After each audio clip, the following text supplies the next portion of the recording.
Aku dilahirkan di Bukit Tinggi pada tanggal 12 Agustus 1902. Bukit Tinggi adalah sebuah kota kecil yang terletak di tengah-tengah dataran tinggi Agang. Letaknya indah di ujung kaki Gunung Merapi dan Singgalang, dan di sebelah utaranya kelihatan pula melengkung cabang-cabang Bukit Barisan. Antara Bukit Tinggi dan Gunung Singgalang terbentang sebuah ngarai yang dalam dan bagus pemandangannya. Itulah beberapa penggalan ungkapan kekaguman Bung Hatta pada kota kelahirannya yang ditulis beliau pada halaman pembuka buku memoir Bung Hatta. Ayahanda Bung Hatta bernama Muhammad Jamil asal Batu Hampar, sedangkan ibunda Bung Hatta bernama Saleha. Bung Hatta adalah anak kedua. Kakak perempuan Bung Hatta bernama Rafiah. Terlahir dari kombinasi keluarga yang sangat padu. Keluarga ibu dari keturunan saudagar terhormat di Bukit Tinggi. Sedangkan keluarga ayah merupakan keturunan ulama besar di Batu Hampar, yakni Buya Abdurrahman, yang tersohor dengan konsep pendidikan surau dagang saat itu. Untuk mengenali akar seorang Hatta, tidak bisa lain harus mempelajari atau mengenali lingkungan keluarga dari Hatta sendiri, dari keluarga ibu sebagai keluarga saudagar, dan di lain pihak Hatta juga turunan seorang sufi, seorang ulama besar dari Batu Hampar, sebuah nagari sekitar 10 km dari Payakumbuh, dan dua lingkungan dari kedua belah pihak ayah dan ibu ini saya kira di dalam diri Hatta ketemu suatu hal kekuatan yang membuat dia unik dan menjadi seorang Hatta yang dikenal di dalam sejarah bangsa ini. Terlahir dengan nama Muhammad Attar, kemudian sering dipanggil Atta, dan akhirnya kita kenal dengan nama Muhammad Hatta. Ayah Bung Hatta sangat senang mengikuti perkembangan bayi laki-lakinya hingga Bung Hatta berumur 8 bulan. Tepat di usia 30 tahun, ayah Bung Hatta meninggal dunia dan Bung Hatta menjadi yatim.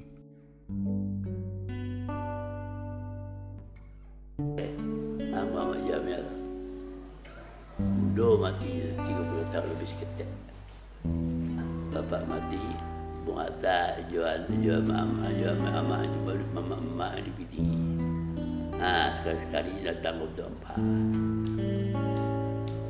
Setelah ayahnya wafat, peran besar kedua keluarga ibu di Bukit Tinggi dan keluarga ayah di Batu Hampar sangat menentukan karakter diri dan kepribadian Bung Hatta kecil.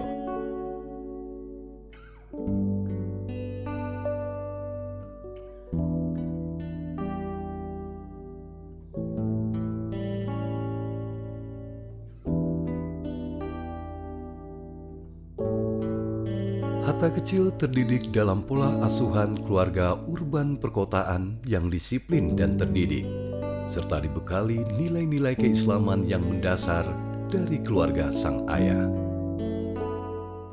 Bung Hatta adalah tokoh nasional bahkan internasional yang mungkin sudah sangat terkenal sekali.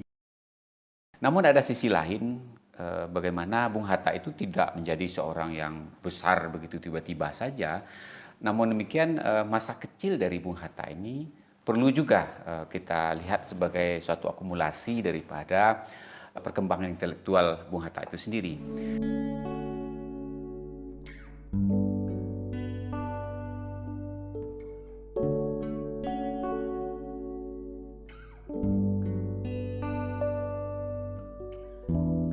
Teladan dari Hatta kecil yang mengemuka adalah membaca.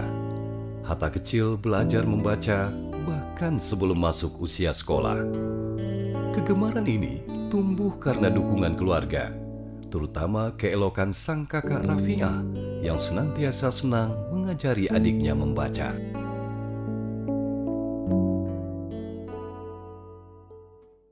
sebelum umur 5 tahun, sebetulnya Bung Hatta ini sudah belajar membaca.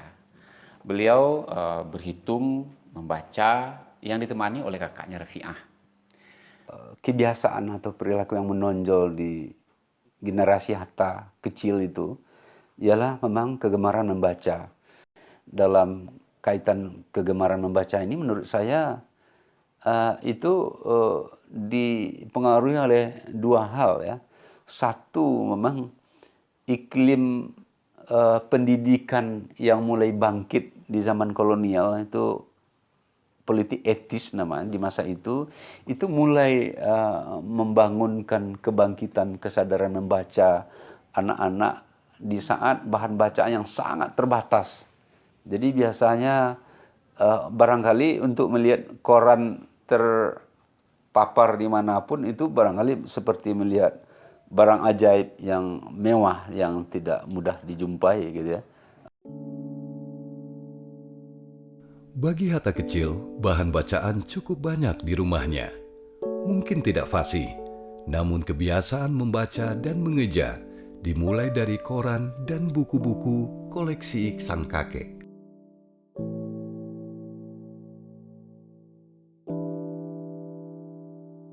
Sang Uni Rafi'ah juga kerap mengajarkan berhitung bagi sang adik.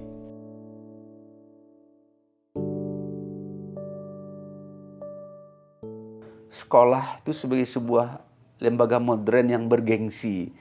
Kita ingat di Bukit Tinggi ada sekolah raja, ya, sekolah prestisius untuk Sumatera, di mana orang-orang terpelajar dengan pakaian seragamnya yang sangat elitis itu lewat di jalan raya itu sebuah kebanggaan dan sebuah cita-cita anak muda bahwa saya juga ingin jadi anak sekolahan gitu.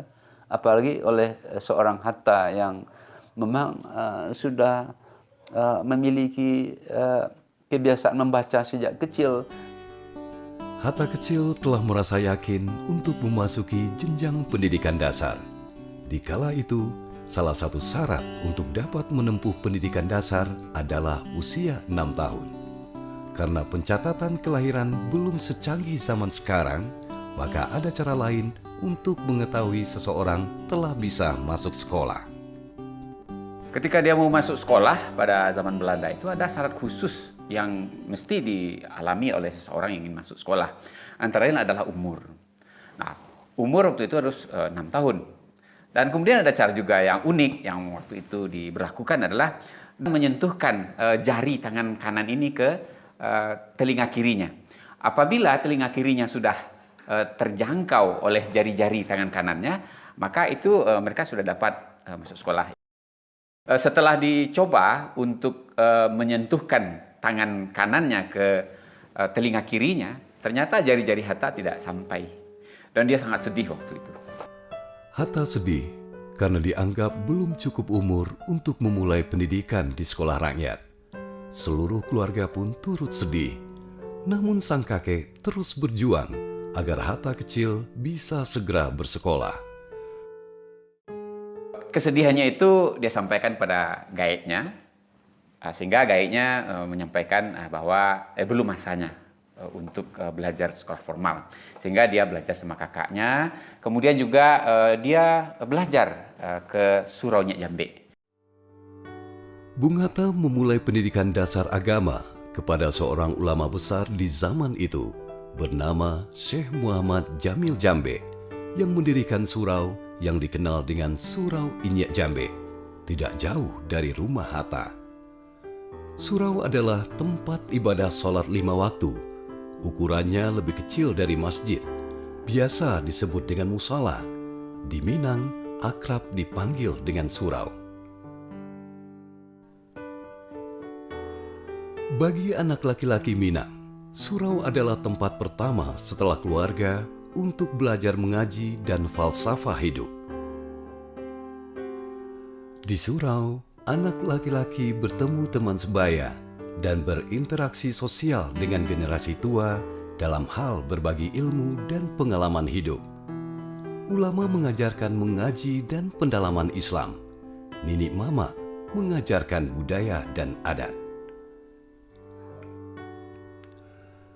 Bersyukur Hatta kecil bisa bertemu langsung dengan Muhammad Jamil Jambe sebagai pengantar pada jalan pengetahuan Islam.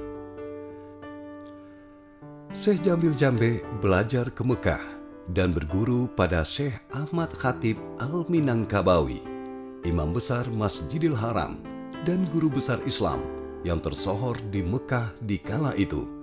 Beliau pun juga orang Minangkabau. Duha wal-laili idza saja ma wadda'aka rabbuka wa ma qala.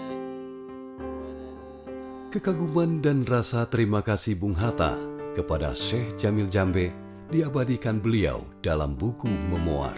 Saya masih ingat bahwa kutipan yang beliau sampaikan di dalam buku memoar itu adalah, beliaulah yang membimbing langkahku yang pertama ke jalan pengetahuan Islam.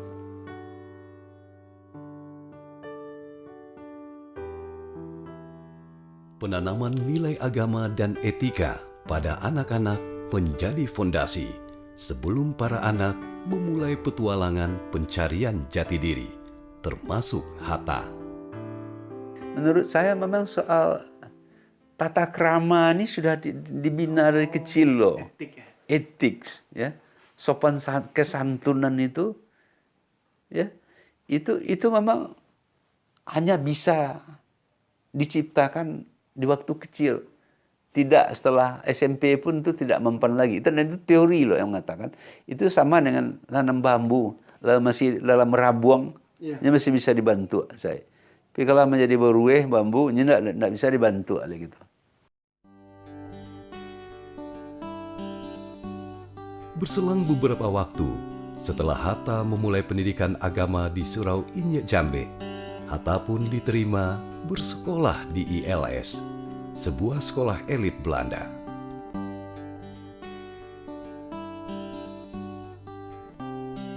Karena melihat keinginan dari Bung Hatta yang begitu kuat, sehingga Pak Gae mencoba untuk memasukkannya ke sekolah Belanda. Dan akhirnya beliau bisa disekolahkan.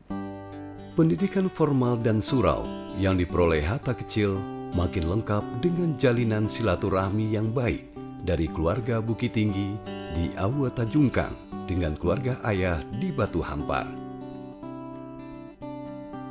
Sebagai anak yatim, Bung Hatta memperoleh pandangan hidup dari keluarga ayahnya melalui Syekh Muhammad Arsyad, kakak dari sang ayah Bung Hatta. Muhammad Arsyad mengisi ruang pola asuh dan kasih dari keluarga ayah Bung Hatta. Ayah Arsyad, ya, Muhammad Arsyad itu adalah kakak dari mendiang ayah Hatta yang sangat sayang kepada Hatta dan sangat mencintai dengan sepenuh hati, sehingga kalau beliau ini rindu dengan Hatta dijemput ke Bukit Tinggi atau Hatta diantar oleh sang ibu ya, datang ke Batu Hampar.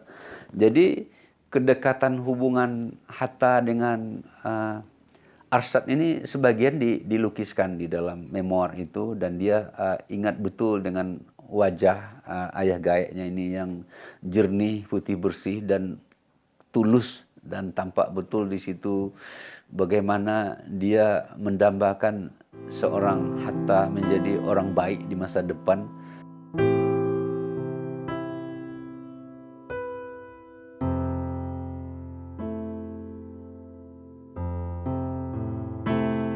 Baca di majalah Panji kalau salah.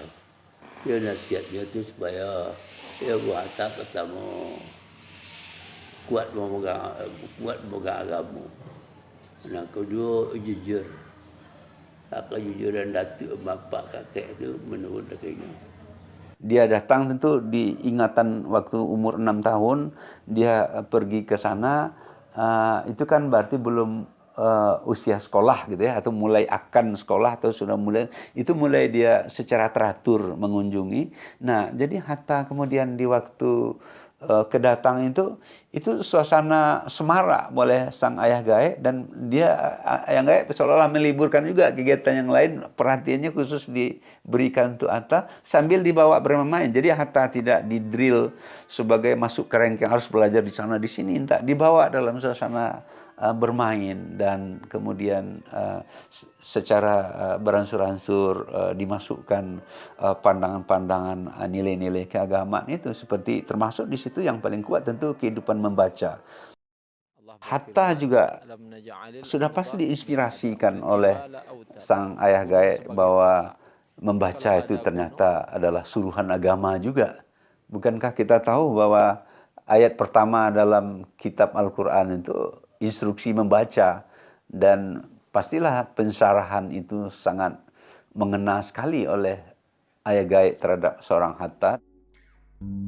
Hatta tumbuh sebagai seorang yang membaca dunia dan menginap-inapkan ke dalam diri tentang apa yang dia lihat, dia dengar, dan dia baca untuk menjadi suatu tafsir memandang hidup.